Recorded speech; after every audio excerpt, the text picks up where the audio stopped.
భాగల్పూర్ గ్రామంలో రంజిత్ ఉండేవాడు. గ్రామంలో కరువు ఉన్న కారణంగా అతను ఆ జమీందార్ అప్పుల్లో మునిగిపోతాడు. గ్రామం మొత్తంలో రంజిత్ అప్పులు చేస్తూ ఉన్నాడు. పెద్దగా చదువుకోకపోవడం వల్ల రంజిత్ సిటీకి వెళ్ళి గ్రామ ప్రజలకు తెలియకుండా అక్కడ భిక్షం ఎత్తుకునేవాడు. ఇంకా అతని కాలం గడిపేవాడు. అతని గ్రామం నుండి రాగానే ఒక భిక్షగాడి రూపం వేసుకుని సిటీకి వెళ్ళేవాడు. భగవంతుడి పేరు మీద ఇవ్వు తల్లి, నీకు మంచే జరుగుతుంది. ముసలివాడిని. బాగానే కనిపిస్తున్నావు. వెళ్ళి ఏదైనా పని చేసుకోవచ్చు కదా. తల్లి ఏదైనా ఇస్తే ఇవ్వు, లేకపోతే వెళ్ళు. రంజిత్ అలానే చేస్తూ ఉండేవాడు. ఎప్పుడూ గ్రామం నుండి సిటీకి వచ్చి రోడ్డు మీద ఇంకా చాలా చోట్లకు వెళ్లి భిక్షం ఎత్తుకునేవాడు.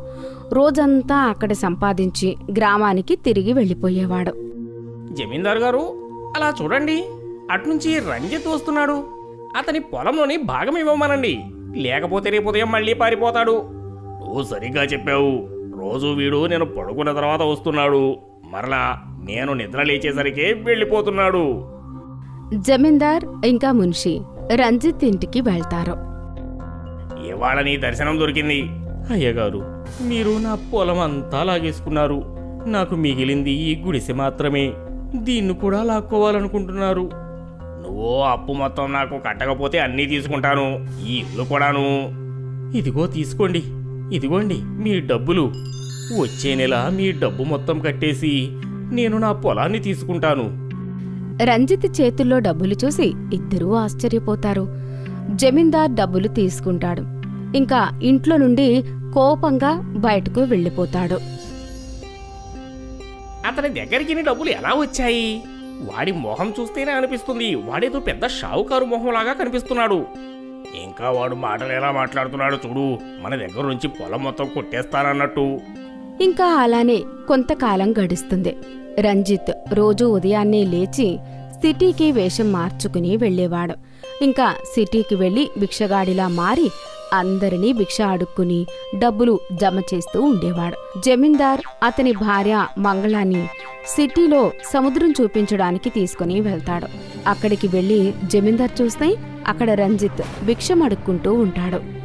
నువ్వు నాకు 1 ఇస్తే భగవంతుడు నీకు 10 చేస్తాడు బాబు. అవునా? అయితే అసలు ఇదన్నమాట విషయం. మన గ్రామానికి వచ్చి పెద్ద గొప్పవాడిలాగా బిల్డపిస్తాడు. ఎక్కడికి వచ్చి చేసేది అడుక్కోవడమా? దయ చూపించండి బాబు. ఇదంతా నేను నా ఇంటిని నడుపుకోవడానికే చేస్తున్నాను. నేను మీకు ఇవ్వాల్సిన డబ్బులన్నీ ఇచ్చేశాను. త్వరలోనే నేను మీ దగ్గరికి రాబోతున్నాను.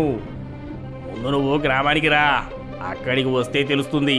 నువ్వు అసలు బ్రతకడమే కష్టమవుతుంది. జమీందార్ ఇంకొక మనిషి కలిసి గ్రామ ప్రజలందరికీ ఈ విషయం చెప్తారు. రంజిత్ ఎక్కడికి వెళ్ళినా కూడా అందరూ అతన్ని భిక్షగాడు అని వెక్కిరిస్తూ ఏడిపిస్తూ ఉంటారు.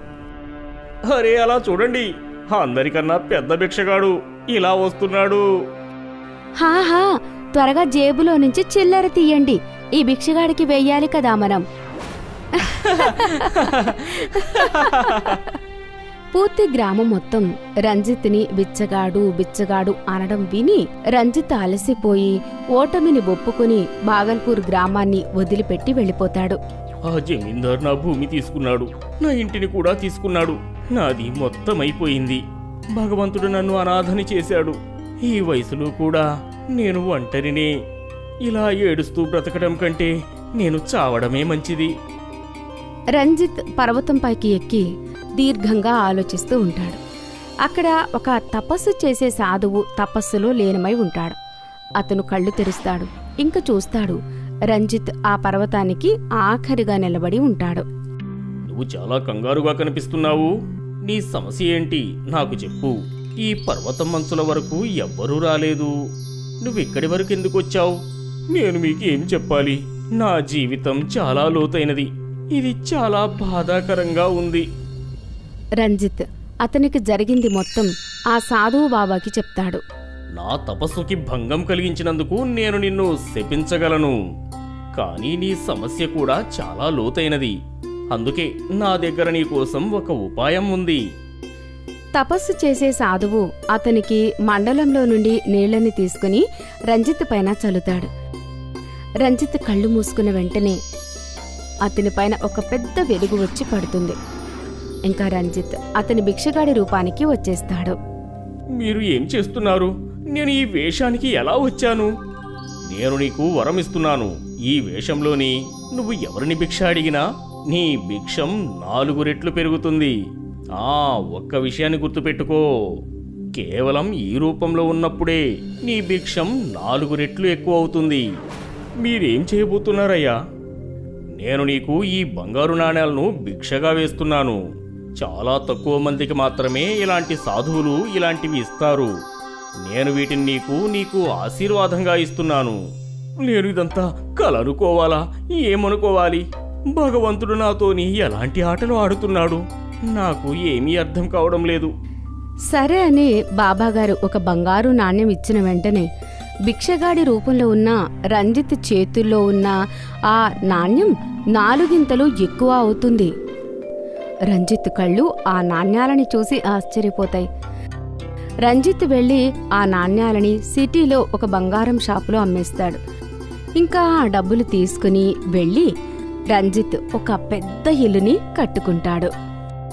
కాంట్రాక్టర్ సార్, నా ఇల్లుని చాలా పెద్దగా కట్టండి.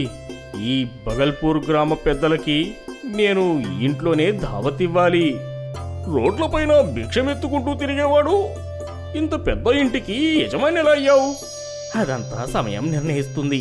నువ్వు ఇల్లు బాగా కట్టు అంతే. మిగతాదంతా నాకు వదిలిపెట్టు. పెద్ద ఇల్లు కట్టించుకుని రంజిత్ బాగల్పూర్ గ్రామ ప్రజలు అతన్ని అవమానించినందుకు పగ తీర్చుకోవాలి అనుకుంటాడు. రంజిత్కి సిటీలో ఎవరు భిక్ష ఇచ్చినా అది సాధువు బాబా ఆశీర్వాదాల వల్ల 4 అవుతుంది. చూస్తూ చూస్తూనే రంజిత్ భిక్షగాడి నుంచి ధనవంతుడైపోతాడు. కానీ రంజిత్ వ్యవహారం మొత్తం భిక్షగాడిలానే ఉండేది. ఆ తర్వాత రంజిత్ పెద్ద ఇంట్లో ఒక పెద్ద దావత్ పెడతాడు.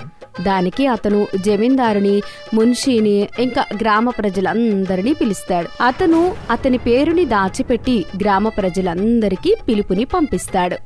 వినండి, వినండి, వినండి. భాగల్పూర్ పక్కన తయారైన పెద్ద మహల్ యజమాని భాగల్పూర్ ప్రజలందరినీ కూడా దావత్కి పిలిచాడు. మీరందరూ తప్పకుండా రావాలి. వినండి, వినండి, వినండి. జమీందార్ గారు, నేను లోపలికి వెళ్ళి ఆ మహల్ని మొత్తం చూసి వచ్చాను. అది చాలా పెద్దగా ఉంది. మనం అక్కడికి కూడా వెళ్ళాలి. అక్కడికి వెళ్తే మనకు లాభం వస్తుంది. అవునా? అయితే మనం తప్పకుండా వెళదాము. గ్రామ ప్రజలందరూ దావత్ అని వినగానే చాలా ఆనందపడతారు. ఇంకా అందరూ కలిసి దావత్కి వెళ్తారు. ఆ దావత్తులో రంజిత్ అతని భిక్షగాడి రూపంలోనే ఉంటాడు.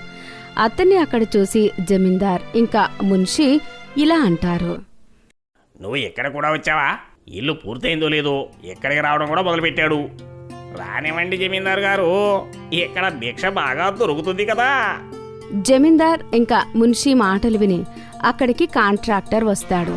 ఇంకా ఇలా అంటాడు. మీరు భిక్షగాడు అనుకునే మనిషి ఈ పెద్ద మహల్కి యజమాని. ఏం మాట్లాడుతున్నారు మీరు? కాంట్రాక్టర్, మీరు స్పృహలోనే ఉన్నారా? నేను నిజం చెప్తున్నాను. ఈ మహల్ని కట్టింది నేనే. ఇది రంజిత్ గారి మహలే. అరే, అది ఎలా సాధ్యం? అతనైతే సిటీలోని భిక్షమెత్తుకునేవాడు. ఇవాళ ఇంత పెద్ద మహల్కి యజమాని రంజిత్ ఎలా అవుతాడు? అప్పుడు రంజిత్ ఇలా అంటాడు. నేను కేవలం నా పరిస్థితి వల్ల భిక్ష ఎత్తుకునేవాడిని. కానీ మీరందరూ మీ కర్మ వల్ల ఆడుకుంటున్నారు. అన్నీ ఉన్నా కూడా మీ దగ్గర ఏమీ లేదు. నా దగ్గర ఏమీ లేకపోయినా ఇప్పుడు అన్నీ ఉన్నాయి. రంజిత్ మాటలు విని ఇద్దరూ చాలా బాధపడతారు. ఇంకా గ్రామ ప్రజలందరూ సిగ్గుపడతారు. ఇంకా రంజిత్ని క్షమాపణ అడుగుతారు. ఆ తర్వాత కూడా రంజిత్ సిటీకి వెళ్లి భిక్ష ఎత్తుకుని కాలం గడిపేవాడు. మాన్సి ఒక చిన్న సిటీలో ఉండేది. మాన్సి ఒక గొప్పింటి కూతురు. తన తల్లిదండ్రులు తనని చాలా గారాబంగా పెంచారు. ఇవాల్టి వరకు తన చదువు ఇంకా మిత్రులతో కలిసి తిరగడం మాత్రమే చేసింది. ఇప్పుడు తనకి పెళ్లి వయసు వస్తుంది. ఒకరోజు మాన్సి వాళ్ళ అమ్మ మాన్సి వాళ్ళ నాన్నగారికి గుర్తు చేస్తూ ఇలా అంటుంది తన పెళ్లి విషయాన్ని. మన కూతురికి ఇప్పుడు పెళ్ళేడు వచ్చింది. తన పెళ్లి గురించి ఏమైనా ఆలోచించారా, లేకుంటే అలాగే ఉన్నారా? నాకు అదంతా గుర్తుంది. మానసి కోసం ఇవాళ నుంచి ఒక అబ్బాయిని వెతుకుతాను. పెళ్ళైతే జరుగుతుంది, కానీ మీ గారాబం వల్ల తను ఎంత పాడైపోయిందంటే నాకైతే చాలా భయంగా ఉంది. ఇది ఎవరి ఇంటికైనా వెళ్ళి వాళ్ళ పద్ధతిని పాటించి వాళ్ళతో ఉండగలుగుతుందా లేదా అని.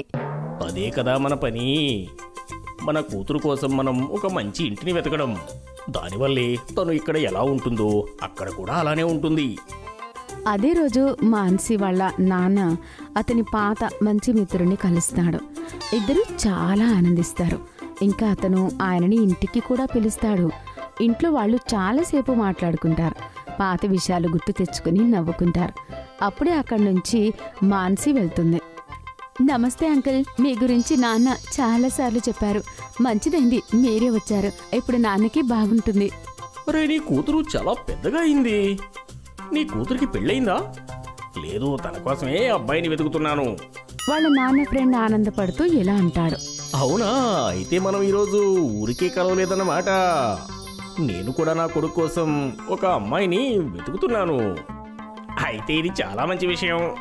కానీ అతని మిత్రుడు కాస్త భయపడతాడు. నీ కూతురికి ఈ సంబంధం నచ్చుతుందని నాకు అనిపించడం లేదు. ఎందుకంటే మేము మీ అంత గొప్పవాళ్ళం కాదు కదా. అరే, ఎందుకలా మాట్లాడుతున్నావు? ఒకసారి మానసితో మాట్లాడదాం. మానసి వాళ్ళ నాన్న మానసితో మాట్లాడతాడు. ఇంకా అతని మిత్రుడి యొక్క కొడుకుని కల్పిస్తాడు. మానసికి ఈ సంబంధం నచ్చుతుంది. ఇంకా తనకి అబ్బాయి కూడా నచ్చుతాడు. ఇద్దరు మిత్రులు చాలా ఆనందపడతారు. మానసి పెళ్లి జరిగిపోతుంది. ఇంకా తను తన భర్త ఇంటికి వెళ్తుంది. తన అత్తయ్య మామయ్య తనని ఆహ్వానిస్తారు. రా కోడలా, నీకు స్వాగతం, రా. మా గది ఎక్కడ అత్తయ్య గారు? ఇదే గది. ఒక కిచెన్, ఇంకా లోపల మరొక గది.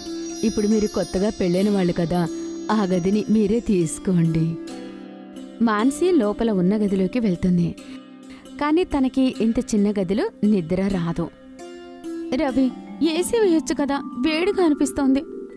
ఏసీ అయితే లేదు. నేను తొందరలోనే ఒక సెకండ్ హ్యాండ్ ఏసీ తీసుకొస్తాను. అప్పటి వరకు కిటికీ తెరుస్తాను, పడుకో. కిటికీ తెరవడం వల్ల బండ్ల చప్పుళ్ళు ఎక్కువైపోతాయి. తనకి మళ్ళీ నిద్ర రాదు. మాన్సి ఉదయం ఆలస్యం వరకు పడుకుంటుంది. లేకోడలా, ఇవాళ మొదటి రోజు ఏదైనా వంట చేసి తినిపించు. నాకైతే ఏం చేయడం రాదు, కానీ ఏదో ఒకటి చేస్తాను. అత్తయ్య కనిపిస్తుంది తను తన చేతులతో ఏదైనా వండి తినిపిస్తుందేమో అని. కానీ మాన్సి మాత్రం ఆన్లైన్లో ఫుడ్ ఆర్డర్ చేసి వాళ్ళకి తినిపిస్తుంది. అందరూ తినడానికి కూర్చుంటారు. అరే, ఈ రుచి అచ్చం బయట చేసినట్లే ఉంది. నాకు తెలీదు మానసి ఇంత టేస్టీగా వండుతుంది అని. నా కోడలా, చాలా బాగా వంట చేశావు. నేను చేయలేదత్తయ్య, ఆన్లైన్లో తెప్పించాను. ఏంటి, నేను నీకు వంట చేయమని చెప్పాను కదా, కానీ నాకైతే వంట చేయడం రాదు. మరుసటి రోజు ఉదయం అందరూ త్వరగా నిద్రలేచి పనులు చేసుకుంటూ ఉంటారు. కానీ మాన్సి పడుకునే ఉంటుంది. చాలా సమయం అయ్యేసరికి అత్తయ్య పనికి సహాయం చేయమని తనని లేపుతుంది. మాన్సి, లేమ్మా, మధ్యాహ్నం అవుతోంది. నాకు పనులు కాస్త సహాయం చెయ్యి. నాకు పని చేయడం అయితే రాదు. ఇల్లు కూడా చాలా చిన్నగా ఉంది. మరి పని చేయాల్సిన అవసరం ఏముంది? రేపు చేసుకుందాం. ఎలా అయినా ఇవాళ నేను నా స్నేహితురాళ్లకు నా పెళ్లి పార్టీ ఇవ్వడానికి బయటకు వెళ్ళాలి. మానసి, మా అమ్మ చెప్పింది నువ్వు అసలు తనకి సాయం చేయట్లేదట. నేనసలు మా ఇంట్లో కూడా వండేదాన్ని కాదు. ఈ పనులు అసలు నాకు రావు. ఒకరోజు అత్తయ్య తన పుట్టింటికి వెళ్లాల్సి వస్తుంది. అప్పుడే అన్ని బాధ్యతలు మానసిపై వచ్చి పడతాయి. మానసి, మా తమ్ముడు ఆరోగ్యం బాలేదు. నేను ఊరు వెళ్తున్నాను. నువ్వు కేవలం 3 రోజులు ఇంటిని జాగ్రత్తగా చూసుకో. సరే, అదైతే నేను చేస్తాను. మరుసటి రోజు రవి మానసిని త్వరగా నిద్రలేపి టిఫిన్ తయారు చేయమని చెప్తాడు. మానసి, లే, నేను నాన్న ఆఫీస్కి వెళ్తున్నాం. త్వరగా లేచి టిఫిన్ రెడీ చెయ్యి. మానసి అనుకుంటుంది తను ఆర్డర్ చేద్దామని. కానీ అంత ఉదయం కాబట్టి అన్నీ మూసేసి ఉంటాయి. ఇంకా ఇప్పుడు తను వంట చేయడం తప్ప వేరే దారి లేదు. తను యూట్యూబ్లో చూసి ఎలాగోలా వంట చేస్తుంది. తర్వాత ప్యాక్ చేసి బావగారికి ఇంకా రవికి ఇస్తుంది. మధ్యాహ్నం తను స్వయంగా తింటే ఆ వంట ఎంత చండాలంగా ఉంటుందంటే తను కూడా తినలేకపోతుంది. సాయంత్రం వరకు గిన్నెలోకి ఎలుకలు ఇంకా దోమలు వస్తూ ఉంటాయి. తను అనుకోలేదు ఇవన్నీ కూడా చేయాల్సి వస్తుందని. అందుకే తను అంట్లు కూడా కడుగుతుంది. మానసి వంట చేయడం వల్ల ఇల్లు ఎంత పాడవుతుందంటే అది కూడా శుభ్రం చేయాల్సి వస్తుంది. ఇవన్నీ చేసి తను చాలా అలసిపోతుంది. సాయంత్రం అందరూ ఇంటికి రాగానే తనకు అనిపిస్తుంది తన్ను బాగా తిడతారని, ఇంకా అందరూ తన వంటని తిడతారని. కానీ ఎవరూ కూడా తన వంట బాలేదు అని అనలేదు. అయినా కూడా తనకి బాగా అనిపించదు. మరుసటి రోజు ఉదయమే వంట చెయ్యకూడదు అని తను సాయంత్రమే అన్నీ తెప్పించి పెడుతుంది. ఇంకా హాయిగా పడుకుంటుంది. కానీ మరుసటి రోజు ఉదయం తను చూడగానే ఆ భోజనం అంతా పాడైపోతుంది. తను ఫ్రిడ్జ్లో పెట్టడం మర్చిపోతుంది. మానసి మళ్లీ పనులన్నీ చేయాల్సి వస్తుంది. పని చేసి చేసి తన ఆరోగ్యం పాడైపోతుంది. అత్తయ్య తిరిగి వచ్చి తనని జాగ్రత్తగా చూసుకుంటుంది. మానసి అంత పని చేసిన తర్వాత తనకి తెలుస్తుంది తన అత్తగారికి ఎంత పని చేయాల్సి ఉంటుంది అని. ఇంకా తన ఆరోగ్యం పాడైనందుకు తన అత్తయ్య తనని ఎంత బాగా చూసుకుంటుందో. తను ఎంత చండాలంగా వంట చేసినా తనని ఎవ్వరూ ఏమీ అనరు. ఇవన్నీ చూసి తనకు చాలా బాధ కలుగుతుంది. ఇంకా మానసి నిర్ణయించుకుంటుంది ఇప్పటి నుంచి తను తన అత్తగారికి సహాయం చెయ్యాలి అని. ఇంకా టైంకి నిద్ర కూడా లేస్తాను అని. నన్ను క్షమించండి అత్తయ్య, నాకు తెలీదు మీరు ఇంత పని చేస్తారు అని. పైనుంచి నేను మీకు పని ఎక్కువ చేశాను కూడా. ఇప్పటి నుంచి నేను నాకు చేతనైనంత సహాయం మీకు చేస్తాను, వంట చేయడం కూడా. మానసి తన ఆరోగ్యం బాగవగానే తర్వాత పనులు అత్తయ్యకి సహాయం చేస్తుంది. ఇంకా వంట చేయడం కూడా నేర్చుకుంటుంది. కొన్ని నెలల తర్వాత తను తన అమ్మ నాన్నలని దావత్కి పిలుస్తుంది. తన కూతురు ఇంత పని చేయడం చూసి, ఇంతలా మారిపోవడం చూసి వాళ్ళు ఆశ్చర్యపోతారు. తన చేతి వంట తిని వాళ్ళిద్దరూ చాలా ఆనందపడతారు. పాలంపూర్ అనే ఒక అందమైన గ్రామం ఉండేది. అక్కడ ప్రజలు చాలా తెలివైన చదువుకున్నవారు. ప్రేమ్లాల్ అతని భార్య ఇంకా పిల్లలతో పాలంపూర్లో ఉండేవాడు. మిగతా గ్రామ ప్రజల్లాగా అతను కష్టపడి సంపాదించేవాడు కాదు. గ్రామంలో ఏ మూలా లేదు ప్రేమ్లాల్ అప్పు అడగకుండా ఉన్న చోటు. అందుకే గ్రామం వాళ్ళు అతని పేరు ప్రేమ్లాల్ కాకుండా అప్పులాల్ అని పెడతారు. అతని భార్య మాధురి కూడా అతను అప్పులు తీసుకోవడం వల్ల చాలా కంగారు పడుతూ ఉండేది. ఇంకా చాలా బాధపడుతూ ఉండేది. ఏమండి, ఎక్కడికి వెళ్లారు? నేను ఎప్పటి నుంచి మిమ్మల్ని పిలుస్తున్నాను. శ్రీమతి గారు వచ్చేసాను. అరే, నేను ఎప్పుడూ నీతోనే ఉంటాను కదా.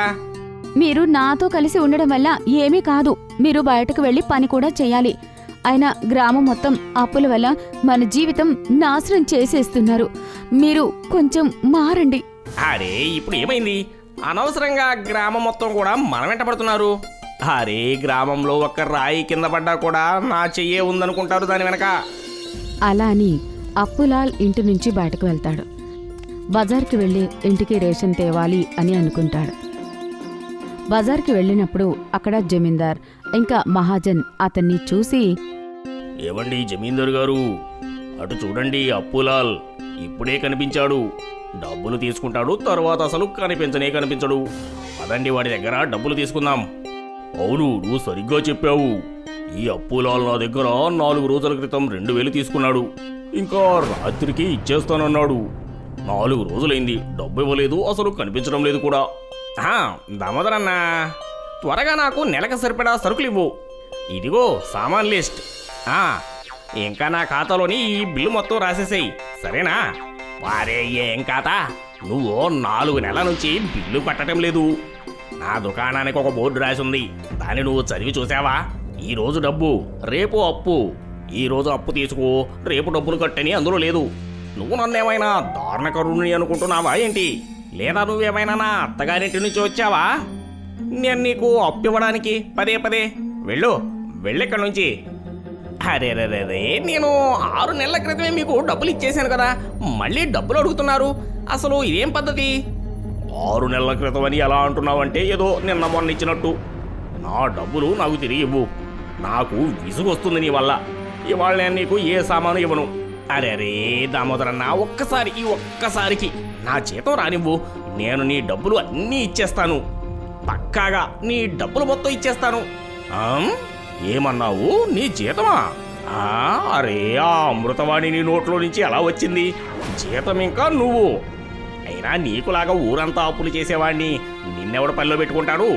వాడెవడో నాకు చెప్పు, నేను వాడు కాళ్ళు కడిగి నీళ్లు నెత్తిన పోసుకుంటా. ఇంకా అప్పుడే అక్కడికి జమీందార్ ఇంకా మహాజన్ వస్తారు. అరే, ఆఖరికి వాళ్ళ చందమామ బయటకు వచ్చేసింది. చాలా కొనుగోలు జరుగుతున్నట్టుంది. ఏంటి విషయం? అప్పులాలు ఇప్పుడు ఏ అమాయకుడు నీకు అప్పిచ్చాడు? అరే, వేరే వాళ్ళ సంగతి వదిలేయి. దామోదర్ ఇప్పుడు అప్పిచ్చాడేమోనని నాకు అనిపిస్తుంది. అయ్యో లేదు జమీందారు గారు, నేను ఏ అప్పు ఇవ్వలేదు, ఇంకా నేను ఇవ్వను కూడా. జమీందార్ ఇంకా మహాజన్ అప్పులాల్ని బాగా తిడతారు. ఇంకా అతను దుకాణం నుంచి సామాను తీసుకోకుండానే వెళ్ళిపోతాడు. అప్పుడే అదే సమయంలో గ్రామంలో నుంచి ఒక జ్యోతిష్యుడు వెళ్తూ ఉంటాడు. అప్పులాల్ అతన్ని చూసి అతని దగ్గరికి వెళ్తూ ఉంటాడు.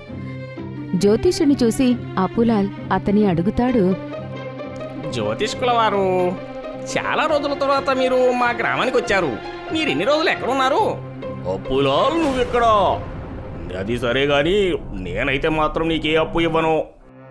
అరే, నేను అప్పు అడగడం లేదు. నేనేమనుకుంటున్నానంటే, మీరు నా చెయ్యి ఒక్కసారి చూడండి. ఇంకా ఈ అన్ని సమస్యలకు పరిష్కారం ఎప్పుడు దొరుకుతుందో అది చెప్పండి చాలు. సమస్యకి పరిష్కారం అయితే దొరుకుతుంది, కానీ నీకు తెలుసు కదా నేను దక్షిణ లేనిది ఏమీ చూడనని. మీరు దానికి ఏదైనా ఉపాయం చెప్పండి, నేను మీకు వెంటనే దానికి దక్షిణ ఇచ్చేస్తాను. ఇంకా జ్యోతిషుడు అప్పులాల్ చేయి చూసి వెంటనే అతని సమస్యకి సమాధానం చెప్తారు. అయ్యా అప్పులాల్, నువ్వు అర్థం చేసుకో, నీకు మంచి రోజులు రాబోతున్నాయి. నువ్వు కాస్త కష్టపడాలి అంతే. నీ దశ తిరిగిపోతుంది. ఆహా ఆహా, అలా ఏం చెయ్యాలి మరి నేను? అన్నిటికన్నా ముందు నువ్వు వెళ్ళి అబద్ధం చెప్పి అప్పు తీసుకోవడం మానేయి. ఎవరి దగ్గరైతే నువ్వు అప్పు తీసుకున్నావో వాళ్ళ దగ్గరికి వెళ్ళి నువ్వు క్షమాపణ కోరుకో. మంచి మనిషిగా మారు. ఇంకా నువ్వు కష్టపడి సంపాదించి డబ్బుతో అందరికీ ధవ తిప్పించు. ఆహా, సరే జ్యోతిష్కుల వారు, నేను ఇక నుంచి అలానే చేస్తాను లేండి. సరే, మరి నా దక్షిణ? నేను ఇప్పటి వరకు ఎవరి అప్పు కూడా కట్టలేదు, కానీ మీ అప్పు మాత్రం తీరుస్తాను. మీకు దక్షిణ తప్పకుండా ఇస్తాను. అరే, నేను అందరినీ పిచ్చివాళ్ళని చేస్తాను. ఈ అప్పులాల్ నన్నే పిచ్చోని చేశాడు. అప్పులాల్ జ్యోతిష్యుడి మాటలు విని అక్కడి నుంచి వెళ్ళిపోతాడు. ఇంకా ఇంటికి వెళ్ళి అతని భార్య పిల్లలకు ఈ విషయం చెప్తాడు. ఏం పర్వాలేదండి, మీ తప్పు మీరు తెలుసుకున్నారు. మీరిప్పుడే వెళ్ళి గ్రామ ప్రజలందరినీ క్షమాపణ అడగండి చాలు. అప్పులాల్ అందరి దగ్గరికి వెళ్ళి క్షమాపణ అడుగుతాడు.